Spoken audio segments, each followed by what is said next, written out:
Dear students of Honors Part 1, you are welcome to my class. I am Siddhartha Shankar, an assistant professor in English in Government Horogonga College, Munshiganj. Dear students, today I would like to discuss on a famous Victorian poet named Alfred Tennyson. And in your course named Introduction to Poetry, you read one poem named Ulysses, and that poem is written by this famous poet Alfred Tennyson. Alfred Tennyson was a British poet, and he was born on August 6, 1809, and he died on October 6, 1892. Uh, and he lived on this world for 83 years. That means he was 83 years old when he died. Uh, Dear students, as you know, Alfred Tennyson is called a representative poet of Victorian age. Now the question is, what is Victorian age? Actually, the poets or the other persons related to literature fall in different ages according to the time they contributed in literature.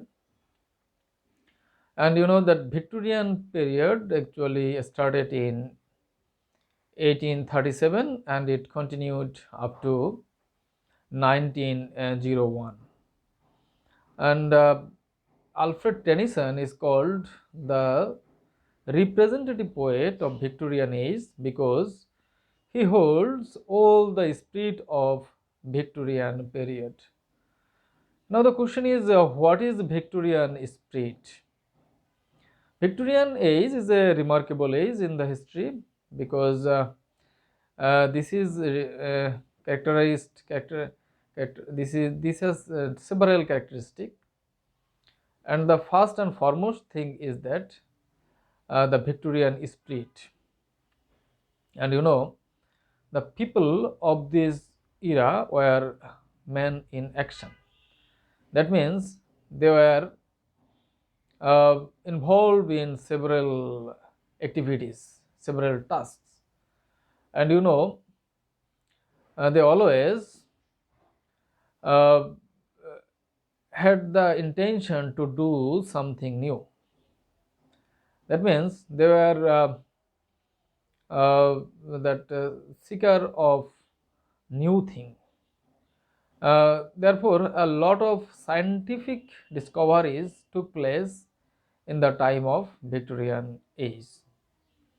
And beside these, that industrialization grew to an massive way. That means industrialization was flourished at this time, and people of that feudal society transformed their profession from peasantry to that worker.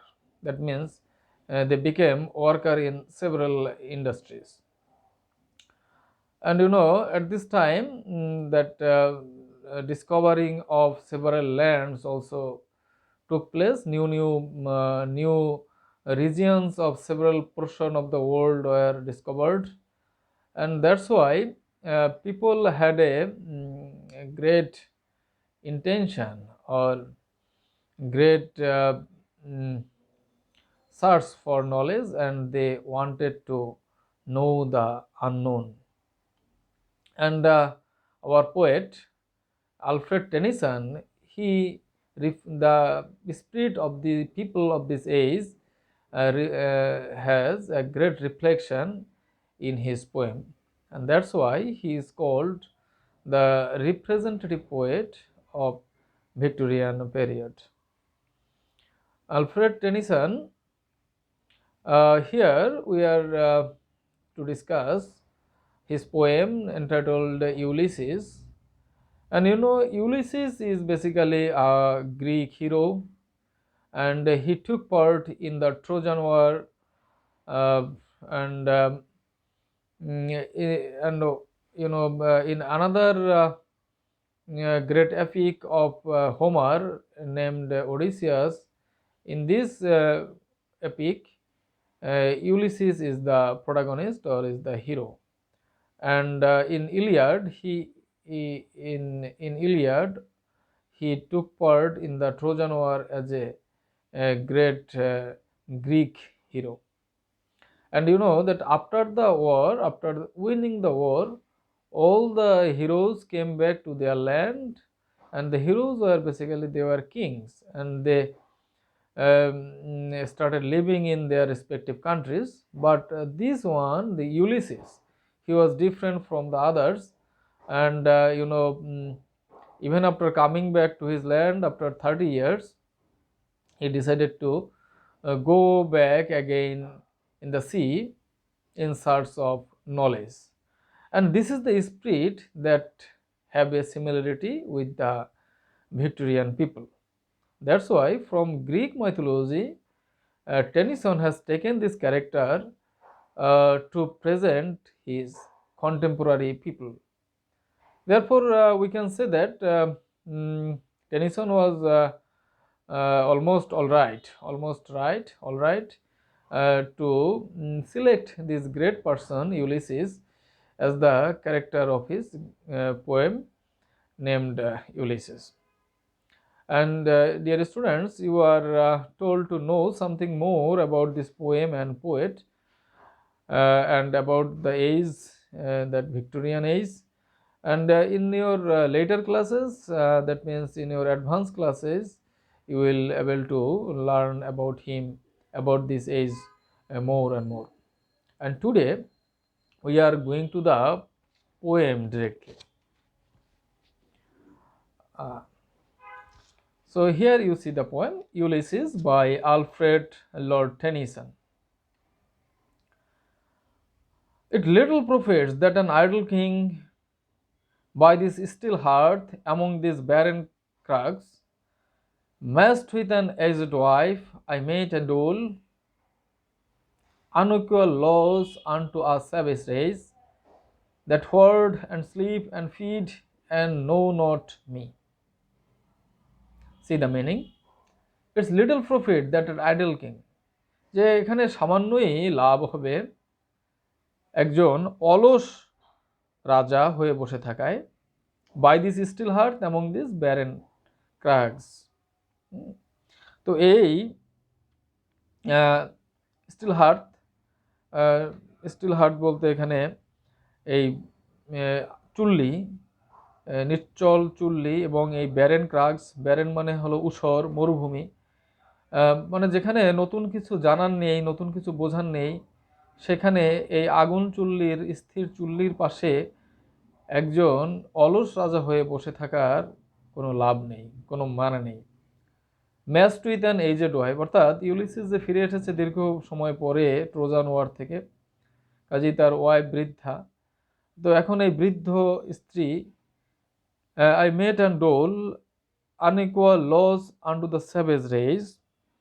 তো এখানে এই বৃদ্ধা স্ত্রীর সাথে সময় পার করা, অথবা মেট and ডোল, অর্থাৎ এখানে যে আমি যা কিছু তৈরি করতে পারি, মেট অ্যান্ড ডোল মানে আমার নতুন কিছু সৃষ্টি, আনইকুয়াল লস আনটু এ স্যাভেজ রেজ, এবং এই নতুন কিছু যেমন কিছু আইন কানুন তৈরি করা যেটা অনৈতিক হবে এই স্যাভেজ রেস, অর্থাৎ আমার প্রজাদের মধ্যে যারা অশিক্ষিত বর্বর প্রজা। তো এখানে ইউলিসিস, টেনিসনের মুখে ইউলিসিস বলছে যে আমার রাজা হয়ে বসে থাকাটার কোনো লাভ নেই এখন, কারণ এই জায়গাটা এখন ঊষর, অনুর্বর, আমার স্ত্রী এখন বৃদ্ধা, আর এখানের প্রজারা তারা হলো বর্বর, অশিক্ষিত, তাদের মধ্যে নতুন আইন তৈরি করে বিতরণ করার মতো এখন আর কোনো প্রয়োজন নেই।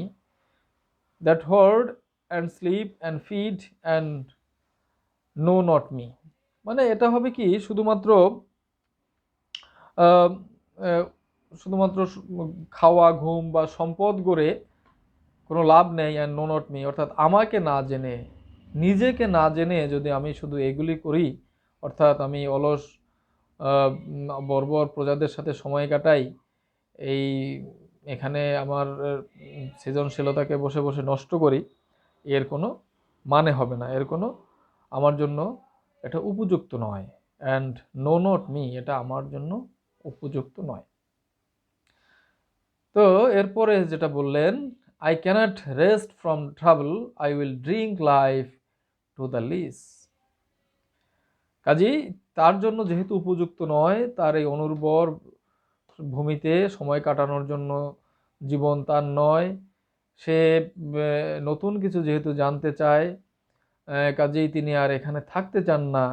এ কারণে বলেছে I cannot rest from travel, আমি আমার ভ্রমণ স্থবিরতা আনবো না, বা আমি ভ্রমণ থামিয়ে দেব না।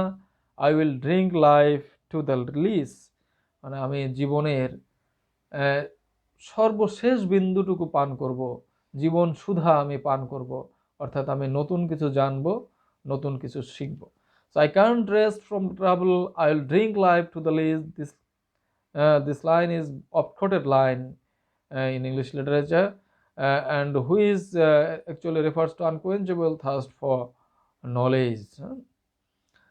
So dear students, hopefully you have enjoyed today's lesson, and you are requested to follow my lectures, and in my next classes I will discuss some other parts, some from the next portion of this poem. So thanks for watching.